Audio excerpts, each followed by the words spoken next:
두아디라, 티아디아라라는 말은 알렉산더 왕의 사후 세 개의 나라로 분열이 되죠. 그 중에 하나가 셀류쿠스인데 이 셀류쿠스 왕조의 왕의 첫째 딸 이름이 티아디라라고 합니다. 여기에서 유래가 됐다라고 알려져 있습니다. 현재 터키의 아키사르 지역입니다. 그곳은 주석 산지예요. 여러분, 주석 10%와 구리 90%를 합치면 청동이 됩니다. 그래서 이곳에는 청동 유물들이 많이 나와요. 그 중에서도 청동 주화들이 많이 나오는 곳이라고 합니다. 오늘 본문에 예수님을 가리켜 발이 빛난 주석과 같다. 이 주석을 언급한 이유가 그래서 그런 것 같습니다. 또한 동전이 많이 나온 걸 보면 무역이 활발했던 것 같아요. 이 도시는 두아디라 지역은 상업 도시였습니다. 그래서 상인들이 많은 장사를 했었는데 그들이 어떤 걸 팔았냐면 청동과 모직과 가죽과 염색업이 발달을 해서 무역업이 발달했던 도시라고 알려져 있습니다. 그래서 그들이 장사를 잘하기 위해서 상인 조합을 만들었는데 우리가 아는 길드가 바로 그것입니다. 그러니까 조합이 있고 상인들이 함께 협동조합처럼 일을 하도록 구조가 되어 있었던 것 같아요. 우리가 두아디라 하면 한 가지 생각나는 사람이 있죠. 사도행전에 보면 자주장사 루디아가 이 두아디라 지방 출신입니다.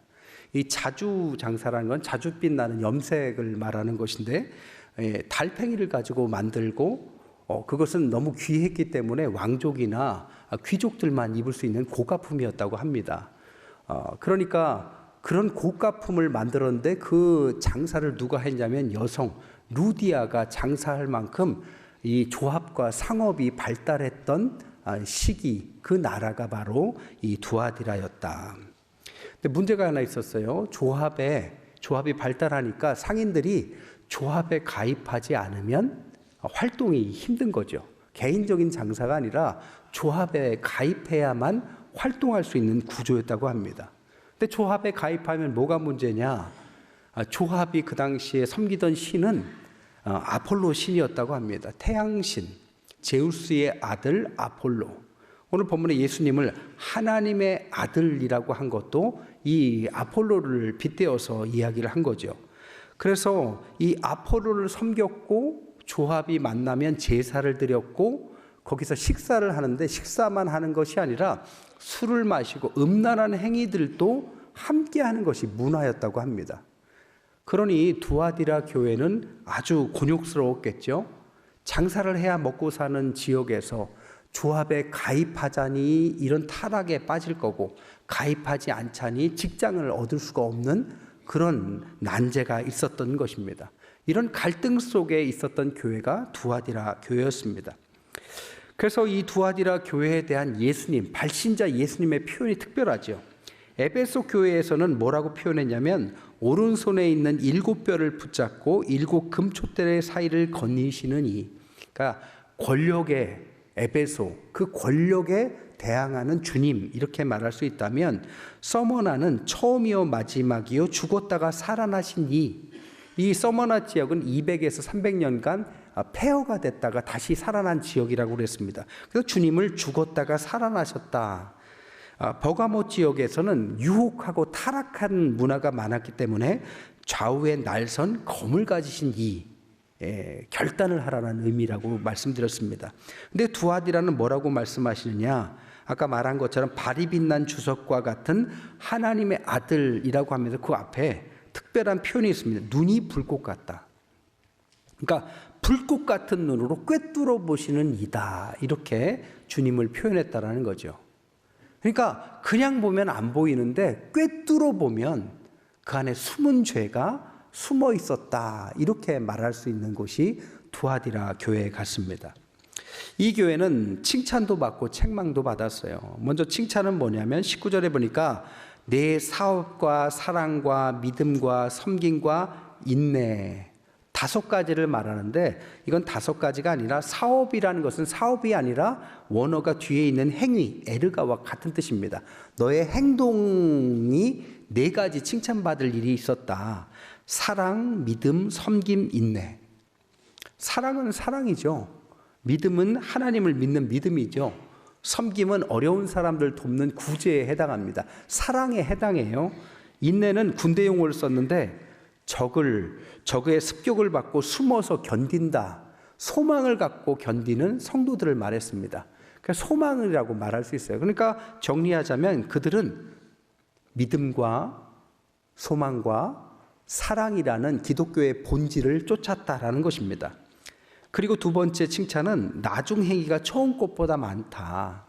에베소 교회랑 반대예요. 에베소 교회는 너희가 처음 사랑을 잃었다. 처음엔 잘하다가 못하게 됐는데 오히려 두아디라 교회는 처음보다 나중이 낫다. 점점 잘하게 됐다.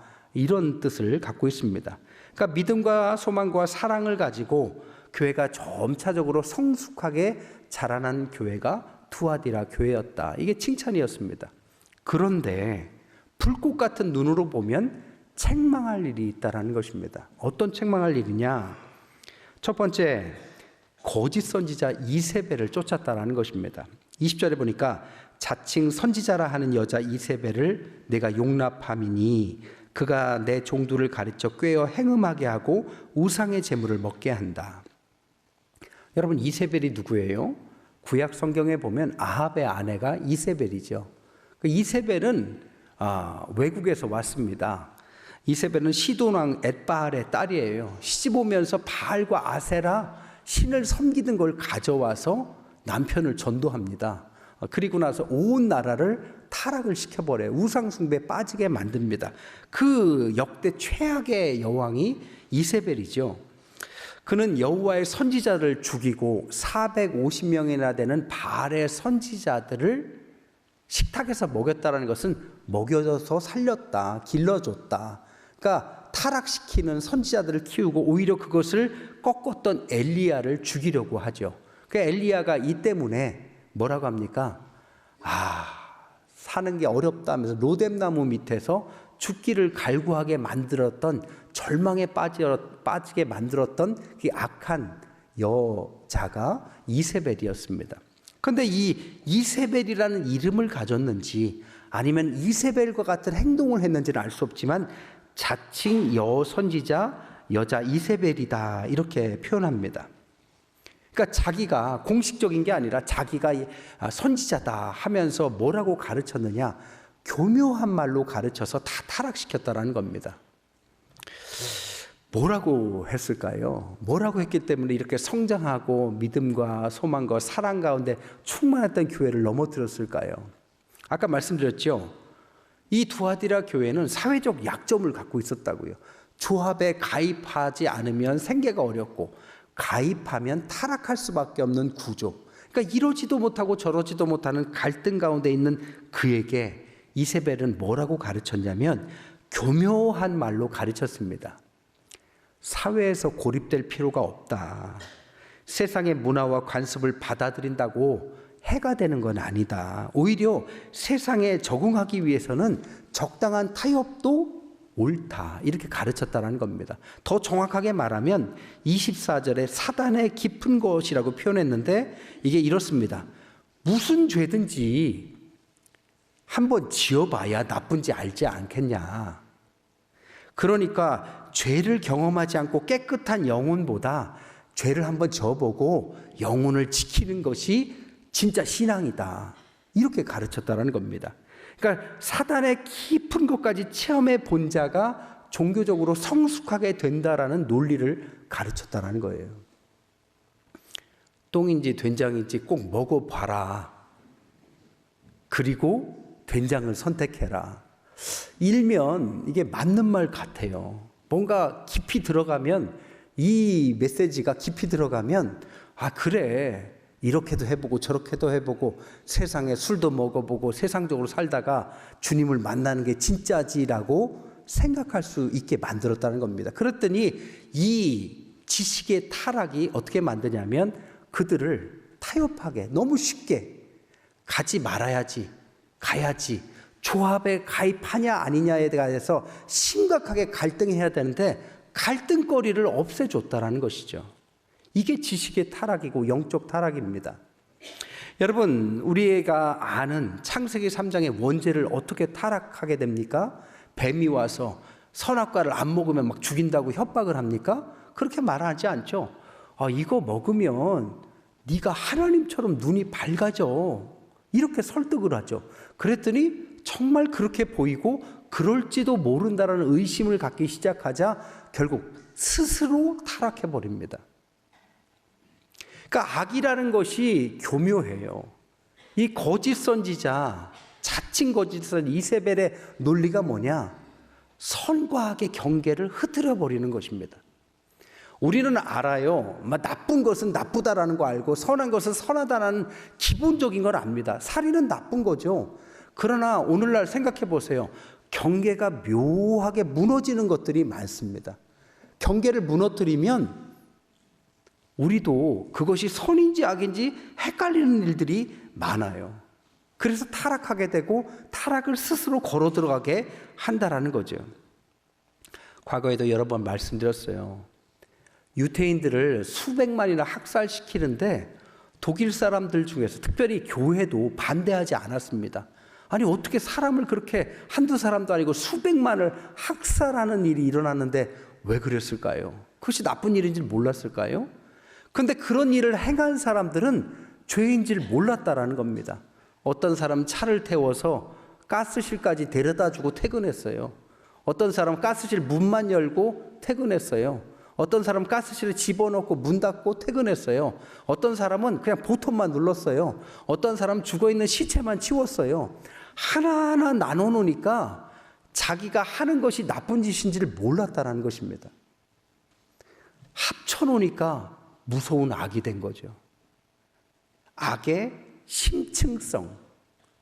악을 이렇게 스프레드 퍼쳐드리고 하나하나 잘게 잘라뜨리면 그 악을 행하는데도 악은 악이라고 느껴지지 않아요. 평범해요.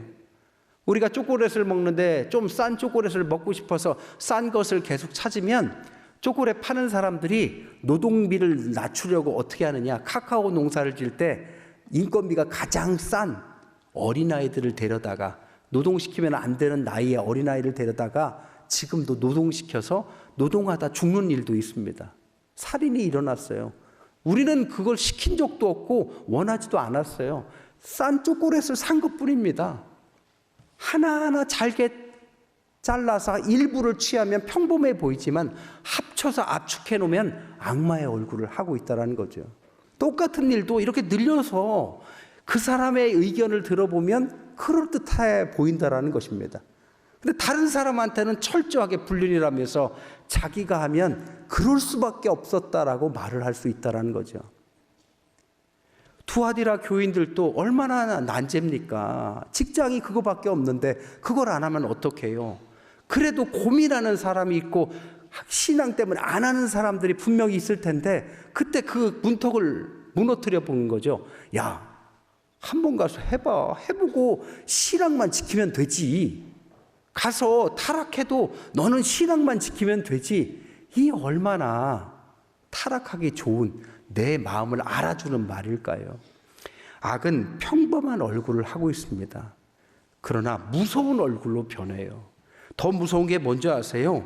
이렇게 내노남불에 악에 물들기 시작하면 나중에는 회개도 안 해요. 잘못이라고 생각 안 해요. 그럴 수밖에 없었고 나는 잘못하지 않았다라고 생각해서 회개를 안 한다는 것입니다. 투아디라 교회도 21절에 보면 내가 그에게 회개할 기회를 주었는데 자기의 음행을 회개하지 않았대요. 더 큰 문제가 뭔지 아세요? 이런 일이 일어나고 있고 성도들이 점점 타협하고 타락하는데도 불구하고 그런 일을 근절하지 못한다는 것입니다. 20절에 보니까 자칭 선지자라 하는 여자 이세벨을 용납했다. 그런 일이 있으면 하지 말자고 해야죠. 내쫓아야죠. 끊어버려야죠. 그 틈을 막아버려야죠. 틈을 놔두고 사랑이라는 이름, 용서라는 이름으로 덮어주니 나중에는 모두가 다 타락해버린 거죠. 저희 집 근처에 육교가 하나 있어요. 육교를 이렇게 걷다 보면 육교 그 중간에 비둘기들이 앉아서 밑에다 막 배설물을 떨어뜨리니까 앉지 못하도록 어떻게 했냐면 철망을 꼼꼼하게 철망을 막 쳐놨습니다. 그렇게 철망을 쳐놓으면 비둘기가 한 마리 없어야 되잖아요. 근데 철망 속에 비둘기가 엄청나게 많아요. 꼭 비둘기 집처럼 많습니다. 그리고 밑에가 엉망이 돼 있어요. 그 이상하잖아요. 왜 철망을 쳐놨는데 저렇게 비둘기들은 그 안에 가득할까? 제가 꼼꼼히 살펴보니까 촘촘하게 쳐놨는데 마감하다가 마지막 입구가 진짜 비둘기 한 마리 들어갈 만큼의 작은 틈이 하나 있습니다. 비둘기들이 영특해요. 거기가 문이다라고 생각해서 다 글로 들어가서 아이고 넓고 넓은 집을 지어놨습니다. 철망이 없었으면 그렇게 많이 못 들어갈 거예요. 오히려 철망 그 틈새 때문에 더 많은 비둘기들이 거기서 아주 그냥 자기 집처럼 삽니다. 요만한 타협이 문제였어요. 알면서도 용납했습니다. 그러니 모두가 다 빠져서 이제는 어떻게 할 수가 없어요. 주님께서 심판하십니다. 22절에 보니까 첫 번째, 그를 침상에서 던지겠다. 그들이 제사에 참여하면서 술과 타락하다 보니까 여러분 침상에서 뒹군 겁니다. 근데 여러분 그 뒹굴었던 침상이 나중에 어디서 죽어요? 우리가 침상에서 죽는 거죠. 너희가 타락했던 그곳에서 죽게 될 거다. 이 이야기입니다. 또한 그와 더불어 간음하는 자들, 만일 그의 행위를 회개하지 않으면 큰 환난 가운데 던지고 내가 사망으로 그의 자녀를 죽이겠다. 자녀는 자식들을 말하는 게 아니라 그의 가르침을 따랐던 모든 성도들을 말합니다. 따르면 똑같이 하겠다. 또한 세 번째, 모든 교회가 나는 사람의 뜻과 마음을 살피는 자인 줄 알겠다. 여기에서의 뜻이라고 말하는 네프레이는 우리의 장기 중에 신장을 말합니다. 과거의 신장은 감정이 여기서 나온다고 믿었어요. 마음이라고 말하는 까르띠아는 심장을 말합니다. 생각이 여기서 나온다고 믿었어요. 그러니까 생각과 감정을 감찰하신다는 뜻입니다. 겉으로 볼 때, 그리고 그 사람 이야기를 들어볼 때 충분히 그럴 수 있다라고 생각할 수는 있지만, 겉으로 볼 때 죄가 안 되는 것처럼 보일 수 있지만, 하나님은 불꽃 같은 눈동자로 그의 생각도 알고 그의 감정도 꿰뚫어 보신다라는 겁니다. 하나님을 속일 수는 없습니다. 근데 두아디라 교인들은 다 속아 넘어간 거죠. 근데 하나님께서 그들을 뿐 아니라 남아있는 자들에 대한 권면을 이렇게 말씀하세요. 순결한 자들, 24절에 두아디라에 남아있어 이 교훈을 받지 아니하고 사탄의 깊은 것을 알지 못하는 너희들, 그들에게 다른 짐으로 너에게 지울 것은 없다. 이 말은 무슨 뜻이냐? 너희가 그런 악을 배우지 않았다면 끝까지 배우지 말아라. 똥인지 된장인지 배울 필요 없어요. 모르는 거, 나쁜 거라고 생각하면 배우지 마세요. 요즘 젊은 사람들 게임 많이 합니다. 저는 게임을 못 배웠어요. 재능이 없어서. 지금도 게임 안 해요. 안 배우니까 안 하는 거예요. 꼭 술을 취해봐야 인생을 배울까요? 술 아니어도 먹을 거 많아요. 먹어도 한 잔 정도 그런 거지, 취해야 인생을 아는 것처럼. 모든 실수는 대부분 거기서 나옵니다. 보세요. 모든 정치인들, 경제인들 실수가 다 거기서 나옵니다. 도박 배울 필요 없어요. 가족들끼리 꼭 화투 쳐야 됩니까? 윷놀이 해도 재밌잖아요. 그거 꼭 배워야 인생의 맛을 아는 겁니까? 작게 시작해서 나중에는 그걸로 패가망신한 일이 얼마나 많은데요.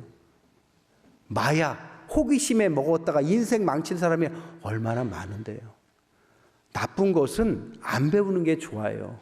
고치는 것보다 배우지 않는 게 좋다. 이 이야기입니다. 두 번째는 내가 올 때까지 굳게 잡아라. 굳게 잡아라. 주님 붙들어라. 타락한 사람들 따라가지 말고 주님 손 붙들고 절대로 타협하지 말아라. 이런 이야기입니다. 그때 주님께서 주시는 약속이 뭐냐? 두 가지 약속을 말해요. 만국을 다스리는 권세, 이기는 자와 끝까지 내 일을 지키는 그에게 만국을 다스리는 권세를 주고 내가 또 그에게 새벽별을 주겠다. 주님의 권세도 주고 새벽별은 주님을 말합니다. 주님이 함께 하겠다라는 축복입니다. 요즘 목회 데이터 연구소라는 아주 유명한 단체가 있거든요. 기독교에 대해서 데이터를 가지고 말씀하는 단체인데 2025년 한국교회 트렌드 10가지를 말했어요. 근데 6가지는 교회의 부정적인 부분을 말했습니다. 근데 4가지는 제가 볼 때 좀 관심 가는 부분이었습니다. 4가지가 뭐냐? 포텐셜 레이어티, 평신도들의 잠재력을 활용해라, 이런 뜻입니다. 패밀리 크리스찬, 교회가 요즘에는 아이들끼리만 다니거나 어른만 다니는 게 아니라 패밀리, 가족 단위로 다니더라. 3번째가 오소 프락시. 오소는 정통을 말하고 프락시는 행위를 말합니다. 신앙을 정통으로 올바로 믿고자 하는 현상들을 말하는 겁니다. 스피리추얼 G세대, 어린 G세대가 신앙생활을 등한시할 것 같지만 오히려 영적인 것을 추구하더라. 여러분, 이 4가지 현상만을 보면 저는 이런 생각을 했어요. 오늘날 교회를 떠나고 세상으로 나가는 일명 가난한 교인들이 많아지는 건 사실입니다. 그러면 남은 교인들은 다 힘이 약해지고 교회에서 점차적으로 빠져나가길 기다리고 있느냐? 그렇지 않다는 거예요. 남은 사람들은 오히려 이런 현상을 보이더라는 겁니다. 더욱 신앙을 공고하기 위해서 그냥 교회만 다니는 것이 아니라 사역을 더 열심히 하거나 온 가족이 똘똘 뭉쳐서 어렸을 때부터 어른까지 신앙생활을 같이 하거나 정통의 신앙을 추구하거나 젊은이들이 진짜 신앙의 깊은 농도 깊은 신앙까지 나아가고자 하더라. 한마디로 말하면 세상의 현상처럼 신앙도 양극화가 진행되고 있다는 겁니다. 안 믿는 사람들은 떨어져 나가요. 반면에 믿는 사람들은 더 신앙이 좋아져요. 확실하게 좋아지는 현상, 양극화가 일어나고 있다. 여러분, 오늘 주님께서 뭐라고요? 붙잡아라. 굳세게 붙잡아라. 붙잡는 자에게는 하나님의 놀라운 은혜가 있다라는 것입니다. 이왕 믿으려면 떨어져 나가는 신앙이 아니라 주님을 꽉 붙들고 그런 타협할 수밖에 없는 상황 가운데 영적인 지식의 타락을 일으키는 그런 존재들이 있다 할지라도 신앙을 끝까지, 이 말세지말이라 할지라도 끝까지 주님을 붙잡아라. 그러면 주님이 내버려 두시지 않는다. 만국을 다스리는 권세를 갖고 있는 새벽별이신 주님께서 너와 함께 하실 것이고 세상에서 승리하도록 도우실 줄 믿습니다. 말씀을 정리할게요. 두아디라 교회는 가장 유명하지 않은 교회입니다. 근데 7교회 중에서 분량이 가장 많아요. 그만큼 중요하다라는 것입니다. 이 교회의 특징은 오늘날로 말하면 안식일에는 교회 다니고 예배드리고 평일날에는 조합을 통해서 밥을 섬겼던 이중적인 모습을 보인 교회였습니다. 예배와 삶의 분리, 이게 두아디라 교회였다는 거죠. 그들에게 이세벨과 같은 나쁜 존재가 나타나서 궤변, 영적인 타락을 시켜서 그들을 나쁜 것도 한번 해볼 만해 이 말에 모두가 넘어졌다는 것입니다. 여러분, 나쁜 거 하지 마세요. 나쁜 것은 나쁜 것입니다. 악한 것은 악한 거예요. 모양이라도 흉내내지 말라고 그랬어요. 시작을 마세요. 시작하면 끝까지 갑니다. 안 하면 돼요. 순결한 주님 앞에서 경건하게 나아가십시오. 결국 이들은 좁은 길을 버렸어요. 궤변에 속아서 넓은 길을 선택했습니다. 어떻게 된 줄 아세요? 2세기 말에 사라집니다. 하나님은 약속을 성취하세요. 말씀을 주시고 경고를 하시면 금방 일어나는 건 아니지만 시간을 두고 회개할 시간을 충분히 주지만 돌아오지 않는 사람들에게 심판을 약속하셨으면 반드시 심판하시는 하나님이십니다. 우리가 이제 12월 올해를 마무리하면서 우리를 돌아봅시다. 작은 틈새가 있는지 잘 열어보세요. 그 틈새로 많은 것들이 들어옵니다. 틈새를 막아버립시다. 주님 안에서 온전하게 세상이 뭐라 하든 신앙인들은 신앙의 길로 갈 때 가장 멋진 삶을 사는 것입니다. 타협하지 말고 끝까지 주 안에서 승리하시는 저와 여러분 되시기를 주님의 이름으로 간절히 축원드립니다.